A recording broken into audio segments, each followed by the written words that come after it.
Bonjour et bienvenue sur le podcast du blog aularge.eu avec ce nouvel article à l'occasion de la fête du baptême du Seigneur qui vient clôturer le temps liturgique de Noël. L'évangile que nous allons entendre puis commenter est tiré de Saint Luc au chapitre 3, les versets 15-16 et 21-22. En ce temps-là, le peuple venu auprès de Jean le Baptiste était en attente et tous se demandaient en eux-mêmes si Jean n'était pas le Christ. Jean s'adressa alors à tous. « Moi je vous baptise avec de l'eau, mais il vient celui qui est plus fort que moi. Je ne suis pas digne de dénouer la courroie de ses sandales, lui vous baptisera dans l'Esprit Saint et le feu. » Comme tout le peuple se faisait baptiser, et qu'après avoir été baptisé lui aussi Jésus priait, le ciel s'ouvrit. L'Esprit Saint, sous une apparence corporelle, comme une colombe, descendit sur Jésus, et il y eut une voix venant du ciel. « Toi, tu es mon Fils bien-aimé, en toi je trouve ma joie. » Dans les 4 évangiles, l'épisode du baptême vient inaugurer le ministère de Jésus, un événement d'importance où la parole de Dieu et son Esprit Saint se manifestent en faveur du Fils. Le passage laisse pourtant apparaître quelques différences entre les évangélistes. Chacun y a mis son empreinte en présentant cette scène de manière un peu différente. Ainsi, en Saint Luc, la manifestation de Dieu n'a pas lieu au cours du baptême par Jean, comme en Saint Marc, ni à la sortie de l'eau, comme chez Saint Matthieu, mais bien après, alors que Jésus prie. De même, chez Saint Luc, la voix divine est particulière, en faisant écho à la joie du Père. Et comme en Saint Matthieu, Jean le Baptiste annonce en Jésus un baptême dans l'Esprit Saint et le feu. Mais ces différences ne sont peut-être pas des détails et il convient de s'y attarder. Commençons par l'expression du Baptiste évoquant un baptême dans l'Esprit Saint et le feu. Ces termes, avouons-le, forment un drôle de duo, voire même s'opposent tel un oxymore, un terme divin, céleste et un autre bien terrestre. L'Esprit Saint peut nous évoquer, selon la tradition biblique, cet esprit ou ce souffle créateur de Genèse 1-2 qui planait sur la surface des eaux, ou encore cet esprit du Seigneur insufflé en Adam en Genèse 2-7. Alors le Seigneur modela l'homme avec la poussière tirée du sol, il insuffla dans ses narines le souffle de vie, et l'homme devint un être vivant. Le baptême, le vrai, c'est-à-dire celui qui inaugurera le Christ, sera bien un acte recréateur. Il ne s'agira donc plus seulement d'une démarche individuelle de conversion, comme le baptême de Jean, mais il manifestera l'action recréatrice du Seigneur pour chacun et pour son peuple. Alors, que vient faire le feu dans cette histoire de baptême? N'évoquerait-il pas plutôt la destruction, comme nous l'entendons dans le même évangile? Dans ce même chapitre 3, il amassera le grain dans son grenier, quant à la paille, il la brûlera au feu qui ne s'éteint pas.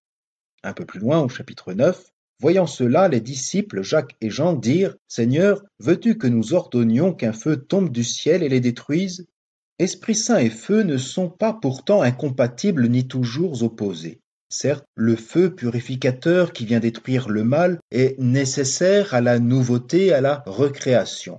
Mais le feu dans la Bible peut aussi évoquer l'action et la présence même de Dieu. Ainsi, en est-il de la nuée de feu à l'occasion de l'alliance avec Abraham en Genèse 15-17, lors de la Pâque des Hébreux en Exode 14-24, ou encore sur le Sinaï pour le don de la loi en Exode 19-18.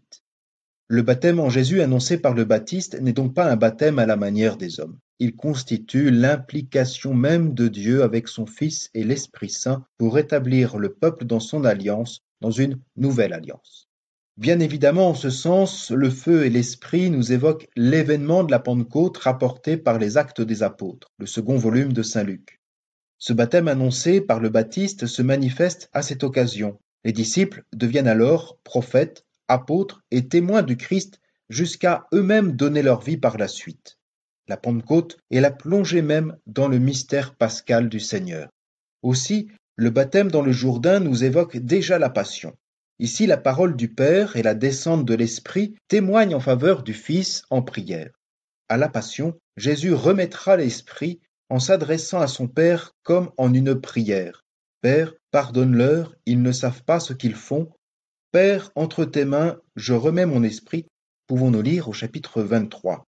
Comme le ciel s'ouvre à l'occasion du baptême, le voile du temple s'ouvrira, se déchirera à l'occasion de la Passion. Ce qui séparait le monde de Dieu et le monde des hommes est désormais aboli en Jésus-Christ. Les deux épisodes, baptême et crucifixion, encadrent donc tout le ministère de Jésus qui prend désormais tout son sens au Golgotha. La passion devient la source même du baptême.